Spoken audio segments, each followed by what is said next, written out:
e concluindo hoje a carta de Tiago, presbítero Tiago, meio-irmão de Yeshua HaMashiach, examinando o capítulo 5, que diz assim, meus irmãos, Tiago, capítulo 5, vamos ao versículo 1. Amém? Diz assim: Eia, pois, agora vós, ricos, chorai e pranteai por vossas misérias que sobre vós hão de vir. As vossas riquezas estão apodrecidas, e as vossas vestes estão comidas de traça. O vosso ouro e a vossa prata se enferrujaram, e a sua ferrugem dará testemunho contra vós, e comerá como fogo a carne entesourastes para os últimos dias. Esse o jornal, a jornada dos trabalhadores que ceifaram as vossas terras e que por vós foi diminuído, clama. E os clamores dos que ceifaram entraram nos ouvidos do Senhor dos Exércitos. Deliciosamente viveste sobre a terra e vos deleitastes. Cevaste os vossos corações como num dia de matança. Condenastes e matastes o justo, e ele não vos resistiu. Então, esse início aqui, meus irmãos, da carta de Tiago, no início do capítulo 5, fala, meus irmãos, que os ricos que colocaram seu coração nas suas riquezas, meus irmãos, no seu dinheiro, colocaram na sua posição social, aqui diz: chorai e pranteai por vossas misérias que hão de vir sobre vós. E aqui, meus irmãos, ele vai ecoar nesses 6 versículos, inclusive uma coisa que tem na Torá, por causa que a Torá condena atrasar o pagamento da jornada dos trabalhadores. Eis aqui que ele fala de outro tema interessante, que a jornada, quer dizer, o pagamento do salário foi diminuído. E os clamores dos trabalhadores entraram no ouvido do Senhor dos Exércitos. Grande pecado. E aqui nós vamos ver em Lucas, capítulo 16, irmãos, a parábola do rico e do Lázaro. Nós vamos ver aqui, irmãos, 3 versículos que falam também sobre esse tema. Porque o rico foi lançado no inferno e Lázaro, que era o mendigo, foi levado ao céu. Lançado não, levado ao céu. Né? Ao céu nós somos levados. No inferno, o ímpio é lançado. E aqui diz, irmãos, verso 23, Lucas 16, 23, e no inferno, aquele que era rico, ergueu os olhos estando em tormentos e viu ao longe Abraão e Lázaro no seu seio.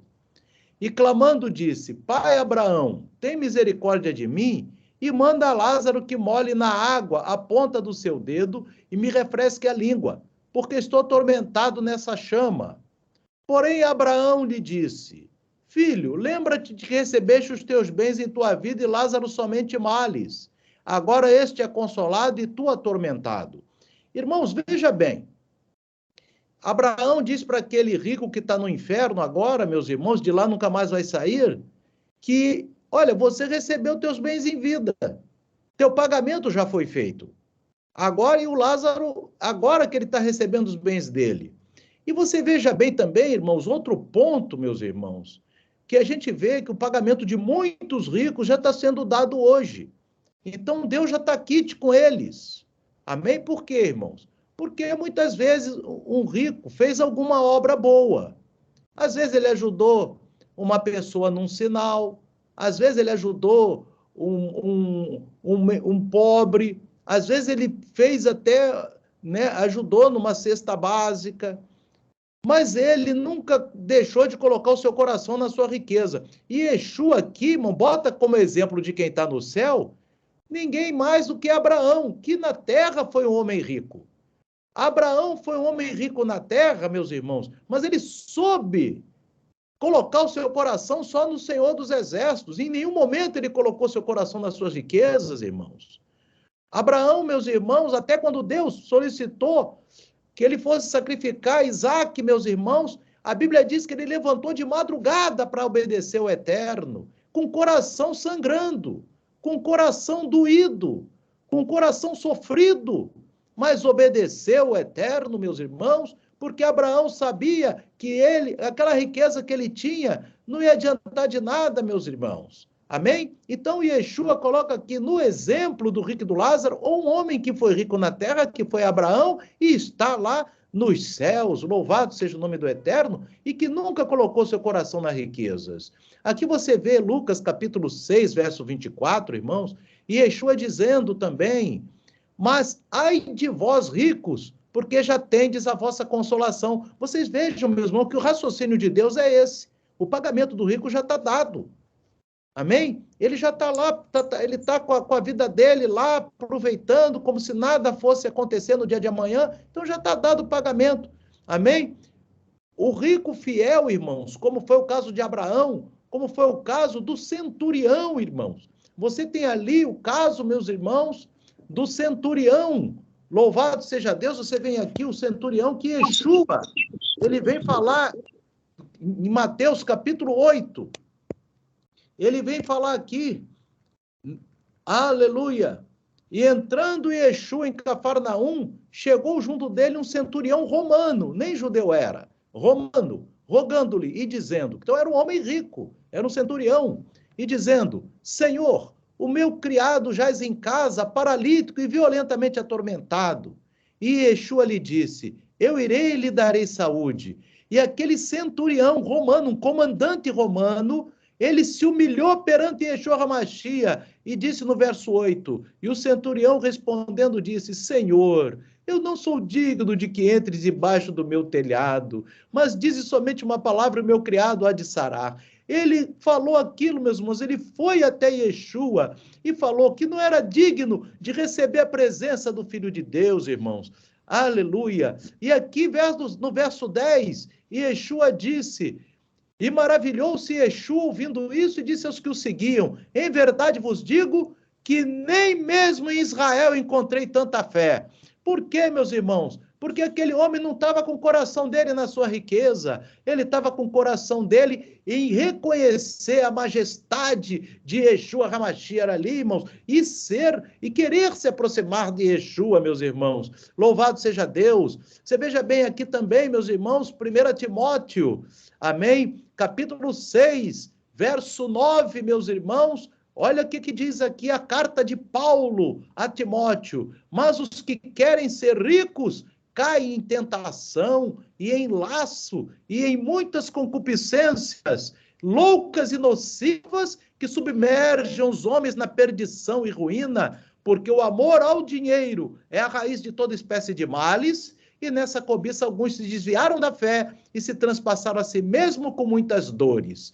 Então, meus irmãos, veja bem, ele fala aqui, meus irmãos, mas tu, ó homem de Deus, foge dessas coisas e segue a justiça. A justiça que é o tzedakah, meus irmãos, porque você tem que ser, só tem uma maneira de você convencer a Deus de que você não colocou teu coração no dinheiro, você ser fiel ao seu tzedakah, meus irmãos. Amém? Ser fiel àquele percentual do tzedakah, porque aí sim, Deus vai ver que você não está com amor ao dinheiro. Amém? Então aqui, meus irmãos, por isso que ele fala aqui, que não se deixe cair na tentação, né, do dinheiro, amém? E segue o tzedakah, a piedade, a fé, o amor, a paciência e a mansidão.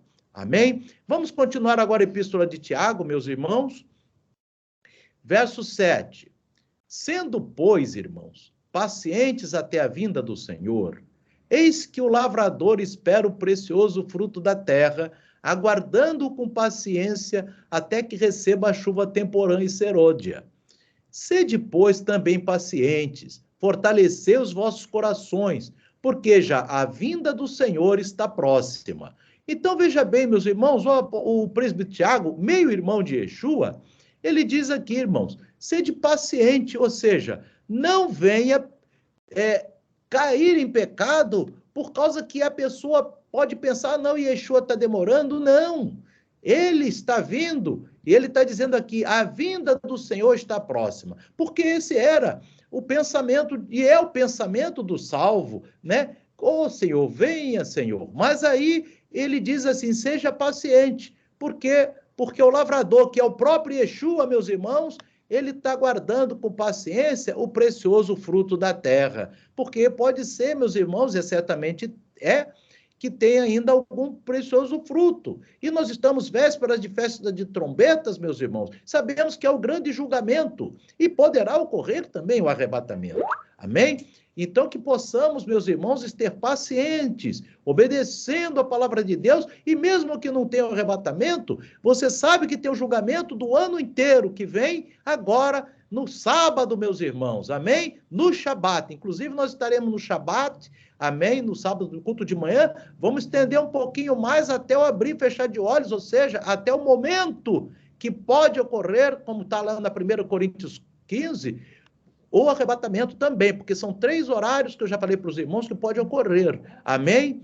Então nós vamos agora, meus irmãos, no dia 16, sábado, amém? Ficar atentos a isso, tá, meus queridos irmãos? Então veja bem, verso agora 9, meus irmãos. Irmãos, não vos queixeis uns contra os outros, para que não sejais condenados. Eis que o juiz está às portas. Então ele diz aqui, não vos queixeis uns com os outros, para que não seja condenado. Irmão, queixar quer dizer reclamar. A gente não pode reclamar um com o outro, para que não seja condenado. Eis que o juiz está à porta. Por quê, meus irmãos? Quem pode julgar é Yeshua. Tudo que a gente tem que fazer, a gente tem que saber usar o tom, usar a palavra, usar a mansidão, para poder nunca nos queixarmos um com os outros, para não sermos condenados naquele dia, meus irmãos. Ainda mais que o dia está tão pertinho. Amém? Eis que o juiz está à porta, meus irmãos. Amém? Isso, e veja bem, irmãos, aqui, no verso 10, ele dá o exemplo dos profetas. Olhe bem, meus irmãos, tomai por exemplo de aflição e paciência os profetas que falaram em nome do Senhor.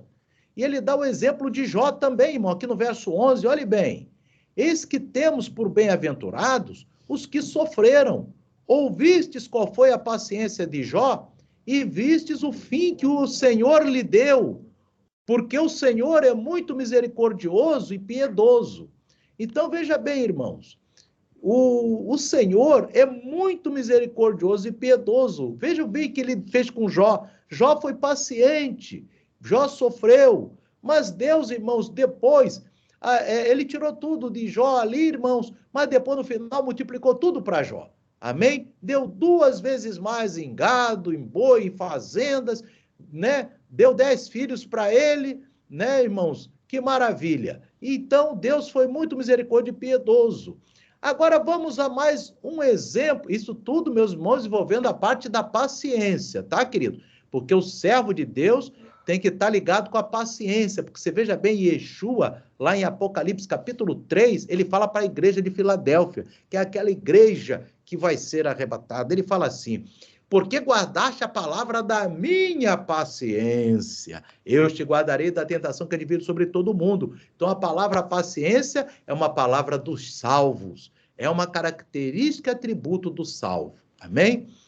Vamos aqui no verso 12 agora, um outro tema falado por Tiago.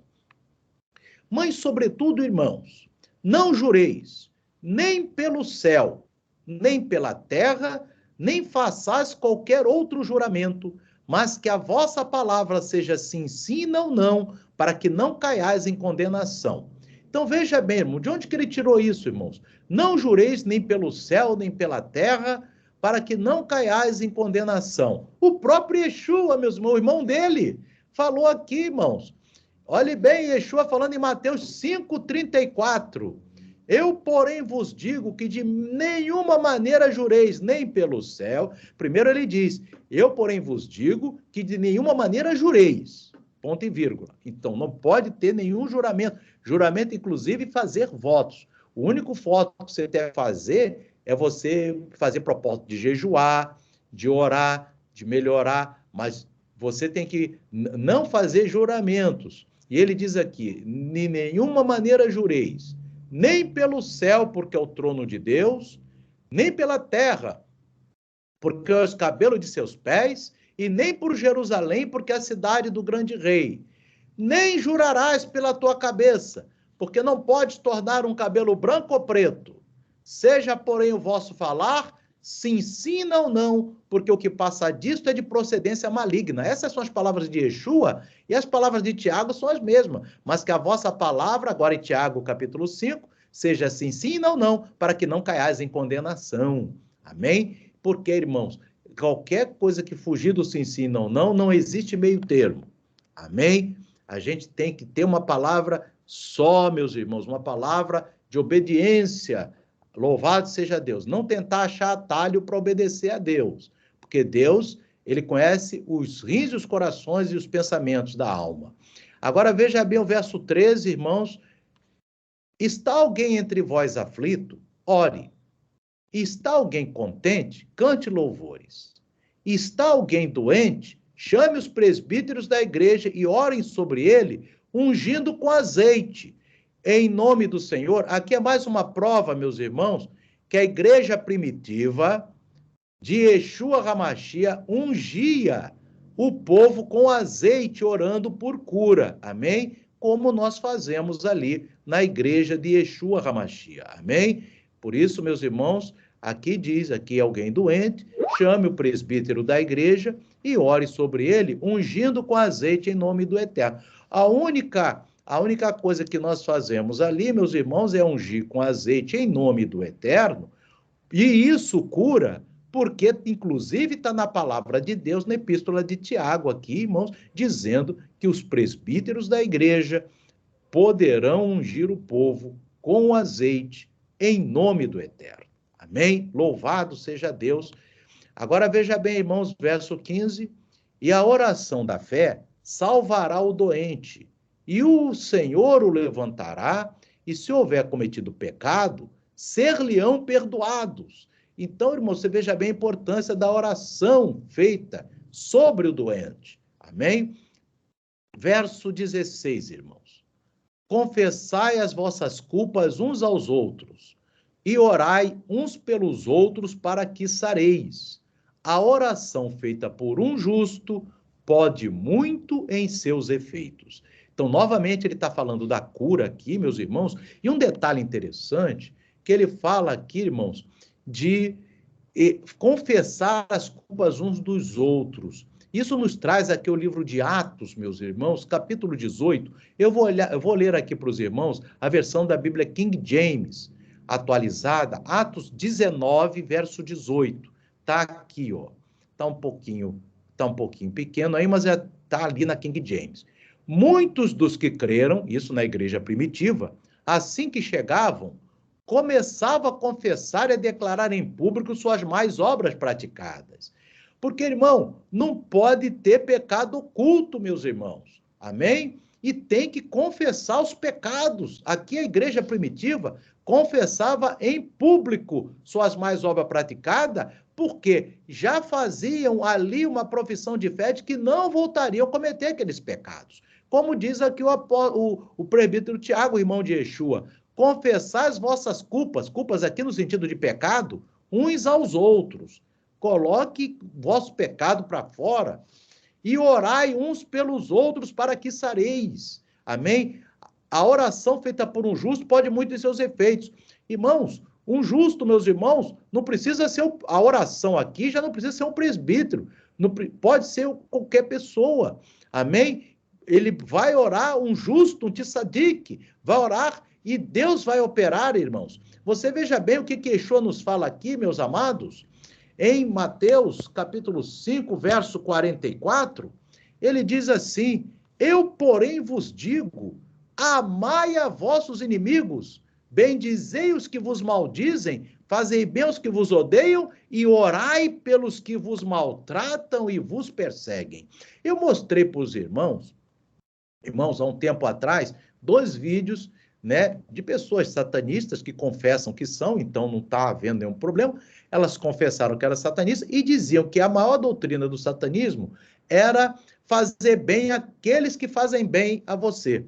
Só que Yeshua aqui, ele diz diferente, que para que você seja filho do Pai que está no céu, você deve orar pelo aquele que é teu inimigo. Você não é inimigo de ninguém. Mas se a pessoa é inimigo teu, você ora por ele, meu irmão. Você ora por ela, minha irmã. Amém? Fazei bem o que vos odeio. Amai a vossos inimigos, para que sejais filhos de vosso Pai que está nos céus. E ele diz aqui no verso 46, mas se amardes os que vos amam, que galardão tereis? Não fazem os publicanos também o mesmo? Amém? Por isso ele fala no verso 48, encerrando o capítulo 5 ali de Mateus. Sede vós, pois, perfeitos, como é perfeito o vosso Pai que está no céu. Então, irmãos, aqui, como diz o presbítero Tiago, nós devemos, né, orar uns pelos outros. E Yeshua, ele fala a doutrina do céu, dizendo que nós devemos orar pelos inimigos. Amém? Irmãos, a oração que a igreja primitiva fazia é aquela oração particular. Você fala com Deus, Pai. Uma oração que eu faço pelas aquelas pessoas que são contra mim, Pai, converte essas pessoas. Salva essas almas. Que melhor bênção que essa, meus irmãos? Você ora pela aquele pessoa que é contra você, pede para Deus salvar, perdoa o pecado daquela pessoa, salva ela, que ela venha para o caminho do eterno. Faz essas orações, meus irmãos, porque assim Yeshua nos mandou. Amém? Louvado seja Deus. Isso é mandamento de Yeshua, tá, queridos? Veja bem, irmãos. Agora vai falar do profeta Elias, capítulo 17, meus irmãos. Elias era homem justo, homem sujeito às mesmas paixões que nós. E orando pediu que não chovesse, e por 3 anos, 6 meses, não choveu sobre a terra, meus irmãos. Elias, inclusive, meus irmãos, ele disse para o rei que não ia chover, a não ser quando ele falasse. Amém? Lá em 1 Reis, capítulo 18, ele fala sobre isso, meus irmãos. Capítulo 17 e 18. Amém?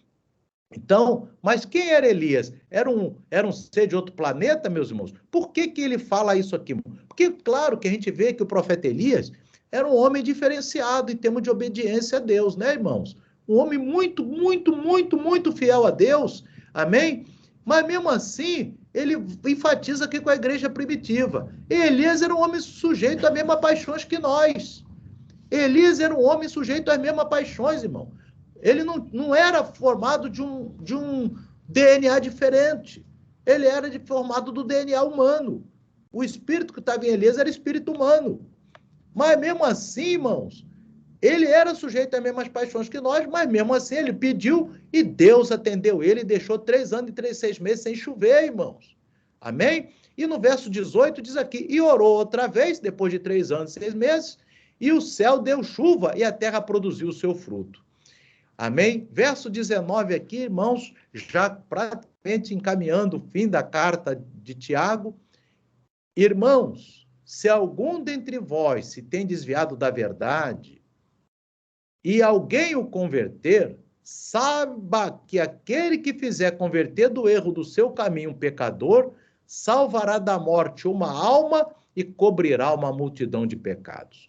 Irmãos, a missão minha, sua, de qualquer um de nós, é chegar junto de uma pessoa que esteja fazendo algo errado, meus irmãos, com amor, como disse o irmão Lucas na oração, com amor, com paciência, sabendo dar o tom correto, mas dizer para aquela pessoa abandonar o seu pecado. Né, irmãos? Como diz aqui o presbítero Tiago, saber que aquele que fizer converter do erro do seu caminho um pecador, e mesmo pessoa que estão até nas igrejas, meus irmãos, porque ainda não conhecem a verdade, né? Você salvará da morte uma alma e cobrirá uma multidão de pecados. Então, veja bem, um pecador que você venha converter é uma alma que Deus colocou no teu caminho, meu irmão, minha irmã. Há uma alma que você encontrou, Deus colocou, e Deus espera, a torcida no céu é que você venha falar de Yeshua para aquela pessoa. A torcida no céu é essa. Agora, é com você, minha irmã, é com você, meu irmão, para que cada um de nós venha dar o fruto, como diz aqui o presbítero Tiago, se alguém dentre vós o converter, aquele que converter do erro do seu caminho, um pecador, salvará uma alma da morte, meus irmãos, da morte espiritual, e cobrirá uma multidão de pecados. Amém?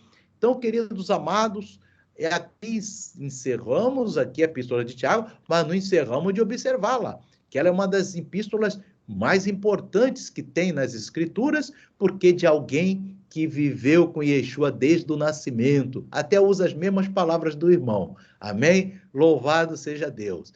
Dentro da família, daquele núcleo familiar, com José, com Maria, estava lá Tiago, né, irmãos?